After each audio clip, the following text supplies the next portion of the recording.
আজ অশোক ষষ্ঠী।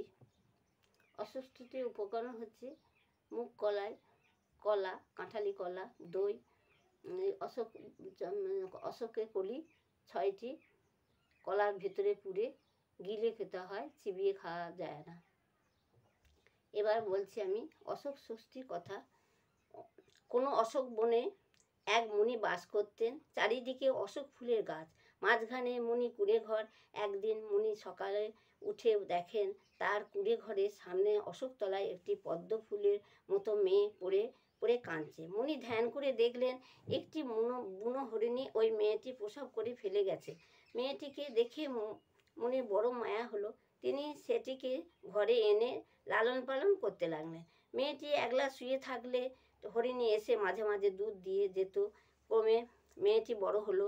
মুনি ভাবেন এমন সুন্দরী মেয়ে কুড়ে ঘরে রেখে আমি কোথায় গিয়ে স্থির থাকতে পারবো না। মেয়েটি একটি সৎ পাত্রে দিতে পারলে নিশ্চিত হই। মুনি কোথাও যাওয়ার সময় মেয়েটিকে বলে যান, মা অশোকা, আমি যতক্ষণ না আসি ততক্ষণ তুমি কুটিরে বাইরে যেও না। মেয়েটি তাই ঘরের ভিতরে থাকে। মুনি আর মনের মতো কিছুদিন পরে অশোকার মুনি আর মনের মতো পাত্র পায় না। তখন প্রতিজ্ঞা করলো কাল সকালে উঠে যার মুখ দেখব তার সঙ্গে মেয়ে বিয়ে দেব। দৈবক্রমে সকালে উঠে দেখেন এক রাজপুত্র মুনি কুটিরে দরজায় লোক লস্কর নিয়ে উপস্থিত। মুনি বললেন, কে তুমি, এখানে কেন?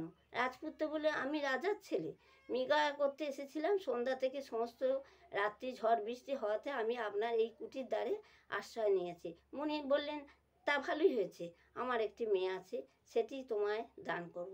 এই বলে তিনি অশোকাকে এনে হাতটি ধরে রাজপুত্রের হাতে সঁপে দিলেন আর মেয়েটির আঁচলে কতগুলো অশোক ফুল ও বিচি দিয়ে বললেন, মা, এই ফুলগুলো শুকিয়ে রেখো, চৈত্র মাসে অশোক ষষ্ঠী দিনে খাবে।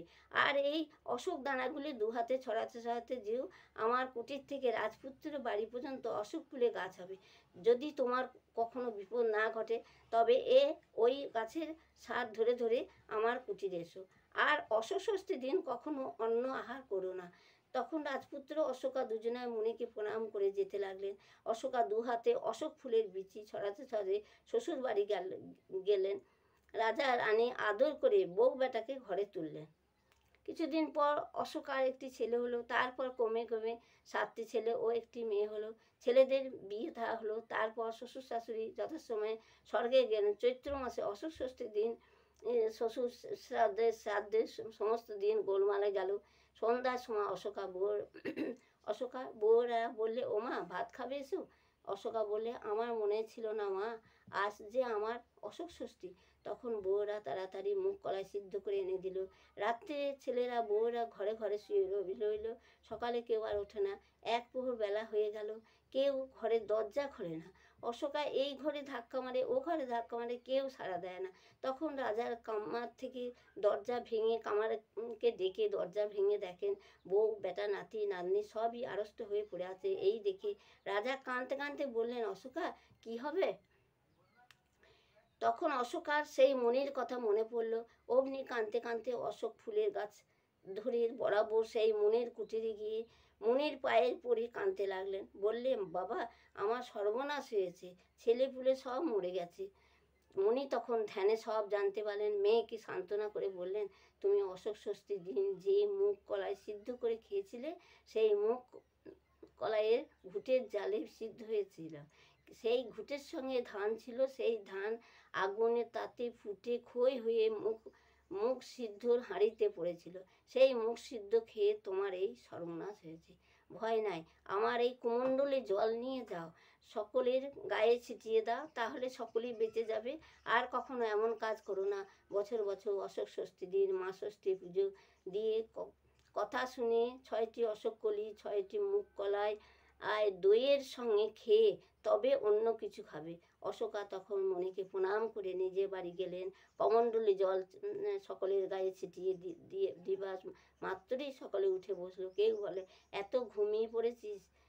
কেউ বলে, আমাকে দেখনি কেন মা, এত বেলা হয়েছে? অশোকা বলে, তোরা কেউ বেঁচেছিলে না বাছা। অশোক ষষ্ঠীর দিন মুগ কলাই সিদ্ধর সঙ্গে দই পড়েছিল, খই পড়েছিল। সেই মুগ সিদ্ধ খেয়ে আমার সর্বনাশ হয়েছিল, তোমরা সব মরে গেছিলে। এখন তোমরা সব সাবধানে অশোক ষষ্ঠী করো।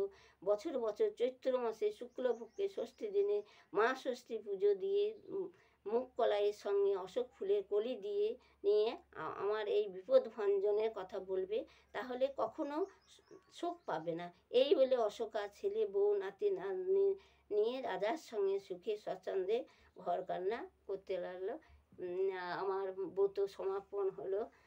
হরে কৃষ্ণ কৃষ্ণ কৃষ্ণ হরে হরে, হরে রাম রাম রাম হরে হরে, নিতাই গৌর রাধে শ্যাম, হরে কৃষ্ণ হরে রাম।